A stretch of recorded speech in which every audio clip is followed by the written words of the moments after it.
You're listening to Retro Reels, a show that looks back on films from time gone by and recalls the various events, trends, and perspectives that informed their creation. I'm your host, Hanna, here to guide you through a trip to the past via the silver screen.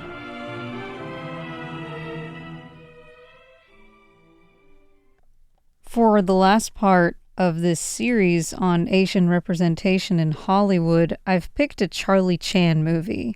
There's a lot of them, almost 50, in fact. I couldn't watch them all and decide for myself which one I liked the most, so I went with Charlie Chan at the Opera, since it's widely considered one of the better ones. It's the 13th Charlie Chan movie ever made, directed by H. Bruce Humberstone and produced by 20th Century Fox, now better known as 20th Century Studios, just 1 year after their merger between 20th Century Pictures and Fox Film. Charlie Chan at the Opera ended up being a pretty apt choice for this episode because, apart from Warner Oland, who previously played Fu Manchu in Daughter of the Dragon and the Chinese revolutionary who hijacks the train in Shanghai Express, we also come full circle and see Boris Karloff again, of Frankenstein monster fame, who had a Fu Manchu role within his repertoire as well. If you want to hear more about Karloff, you can listen to my episode about the 1932 movie The Mask of Fu Manchu. But in this episode, I'd like to finally dig into this Warner Oland guy I've now mentioned so many times before. Oland was born in a little village in Sweden in 1879. At the age of 13, he and his family immigrated to the United States, eventually settling in Connecticut. He got his foot into acting by first working in theater set design, in the meantime training as a Shakespearean actor, then joined a theater troupe in 1906. He broke into film in 1912, back when it was still all silent movies, and he was much sought after for villain roles. He got his first major role in 1927 in an early talkie/musical called The Jazz Singer. He played the stern and disapproving Jewish father of a son who, instead of taking on the family tradition of becoming a cantor at their synagogue, is attracted instead to singing jazz, God forbid. This being the 20s, jazz was about as scandalous as it gets. Interestingly, this movie, The Jazz Singer, features blatant blackface, and I do mean blatant, like the Jim Crow, shoe polish, ring around the lips variety, the kind that really takes your breath away to see. I don't even want to go there, though. That's just too many crimes of old Hollywood for one episode, so let's stick with this yellowface thing for now. Oland's big break was being cast as Fu Manchu in the 1929 film The Mysterious Dr. Fu Manchu, which ended up being a box office success and saw him cast in 3 more movies as this Chinese villain. He had what Hollywood considered the right look for the evil, scheming Oriental, and from that point, he ended up building just about his entire career off of impersonating a Chinese man. Charlie Chan was, however, a bit of a departure from his typical bad guy role and a highly lucrative one for Oland. He was first cast in the 1931 movie Charlie Chan Carries On, and from then on he appeared in 16 of the Chan movies. It was a super popular franchise that basically kept the studio alive during the Great Depression, all the while netting Oland a tidy $40,000 per movie. So he pretty much had it made, but unfortunately alcoholism was a persistent monkey on his back and ended up destroying his marriage, causing him to behave more erratically and become harder for the studio to work with, all the while also affecting his health. After a messy divorce in 1938, he shipped off back to Sweden, where years of heavy smoking caught up with him. He contracted bronchial pneumonia, which his existing emphysema made impossible to fight off, and died in Stockholm at the age of 58. Normally, this is the point where I'd include a summary of the plot. However, the Charlie Chan movies are structured as a whodunit sort of mystery, so that would basically ruin it for anyone who wants to watch it, because all of the fun is in watching it unfold, seeing how all the pieces fit together, how the crime is ultimately solved, and so forth. The movie is 68 minutes, so it only runs a little bit longer than your typical episode of Law and Order or CSI or any other crime drama, and I would encourage anyone who's curious about it to just watch it. No matter what the future brings as time goes by,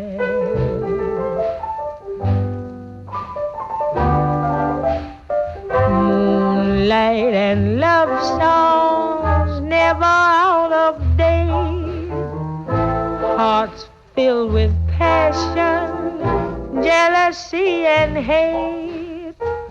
Woman needs man, and man must have his mate that no one can deny.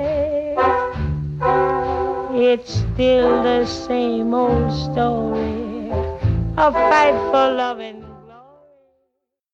To be honest with you, even if I had watched all of the Charlie Chan movies, I don't know that I would have warmed up to this character.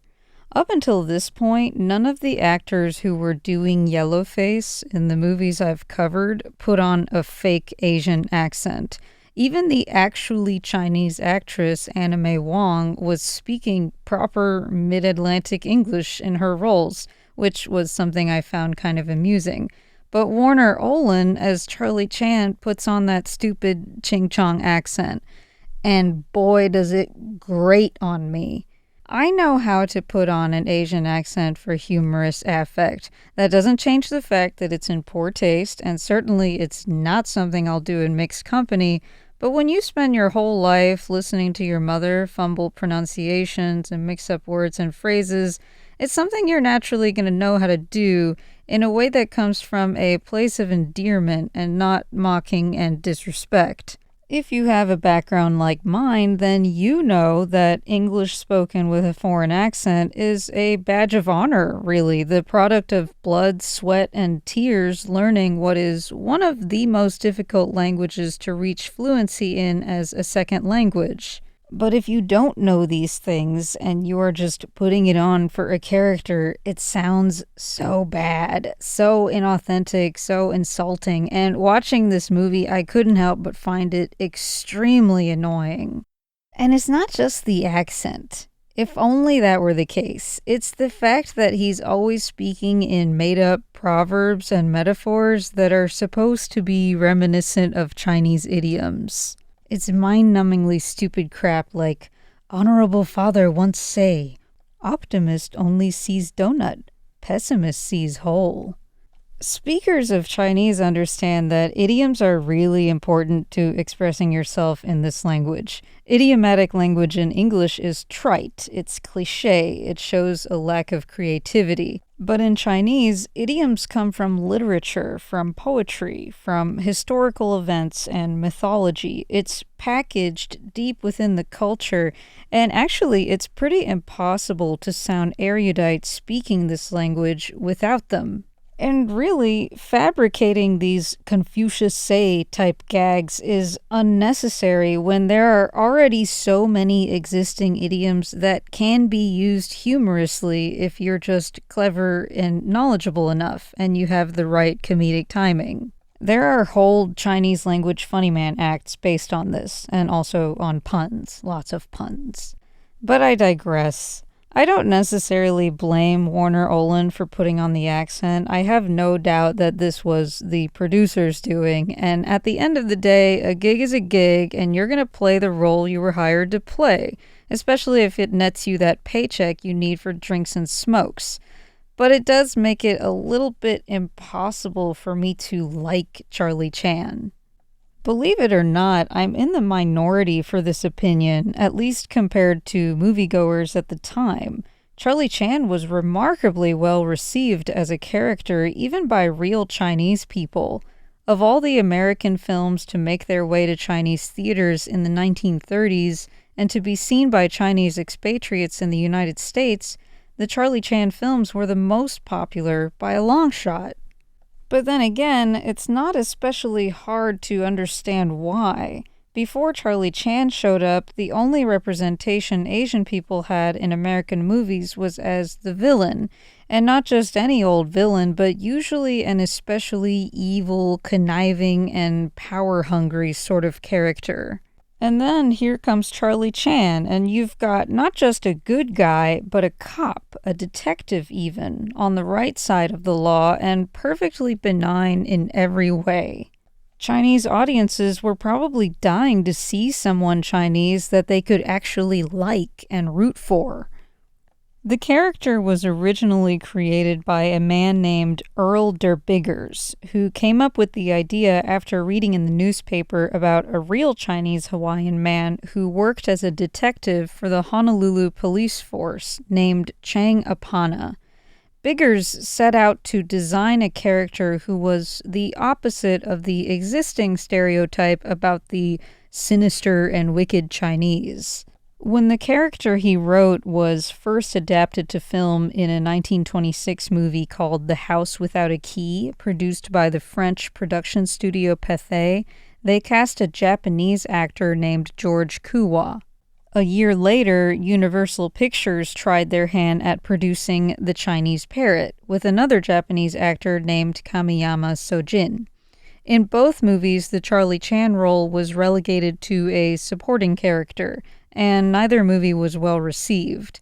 It wasn't until 1931, when Fox made Charlie Chan Carries On with Oland as Charlie Chan, that they hit pay dirt.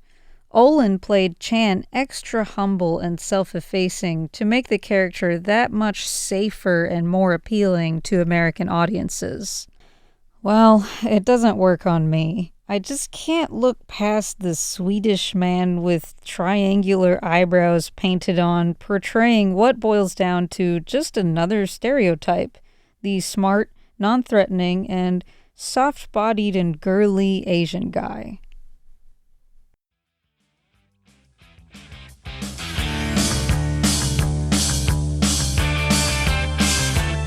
I got your picture, I'd like a million of you around myself.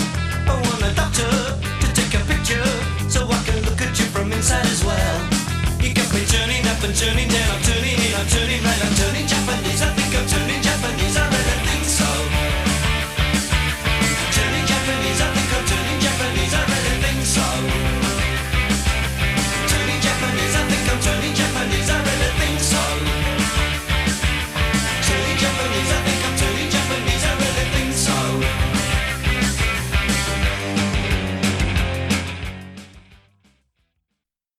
Yellowface being used as entertainment in the United States goes back even further than silent film. It first showed up on the theatrical stage almost a century before the first Chinese immigrants even arrived on American soil. And the way they exaggerated the racial characteristics, it was a lot more like an Asian version of a minstrel show. We're talking yellow pigment on their skin, pulling up their eyes with tape, using really ridiculous accents and body language, the works.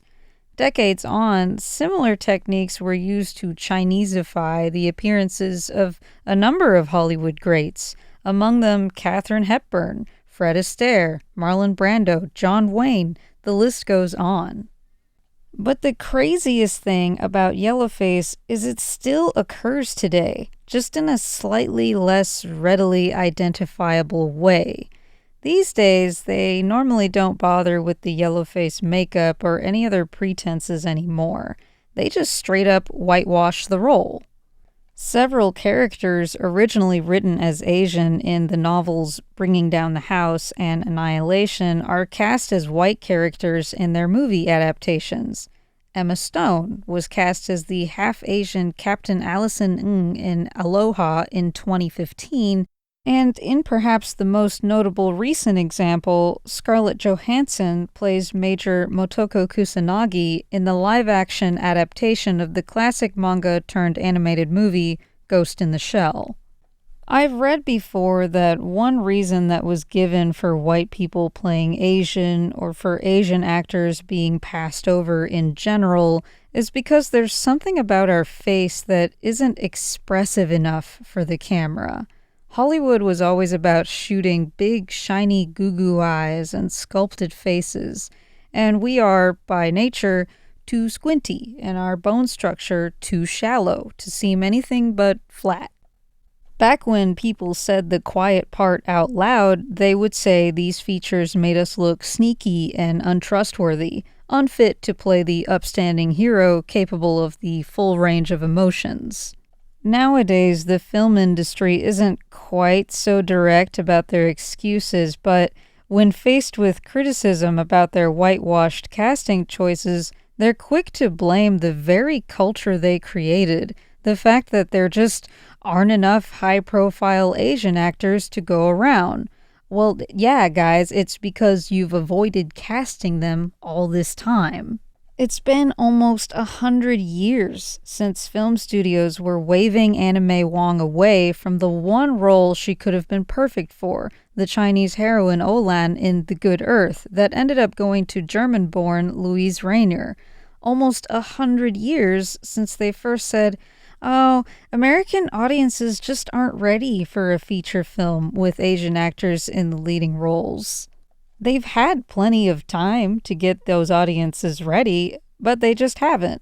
And at this point, I gotta tell you, I don't even care anymore. Now, when American movies and television series try to tell me an Asian story with Asian characters, I just cringe. I felt the most fitting end to this series was to finally say my piece, because it is unfair and it can be infuriating. But really, at the end of the day, the position I hold about yellowface and whitewashing and anti-Asian sentiment and really any racism or homophobia or other forms of hatred you might be faced with in the world just for being who you are is if you react, then you've already lost. If you spend too much time obsessing about it, you're meeting bigots on their level. Of course, if you're a member of a minority, you can't ignore that. You still have to be aware and know how to protect yourself and advocate for yourself so you can better navigate the world. But I really believe the most important thing of all is to learn to laugh at just how stupid people can be about something they don't understand. And if you're a young Asian girl looking for a reflection of yourself in the media, you might be better off just learning how to relate to any female character who happens to be brunette, because that, in my experience, is sadly about as good as it gets.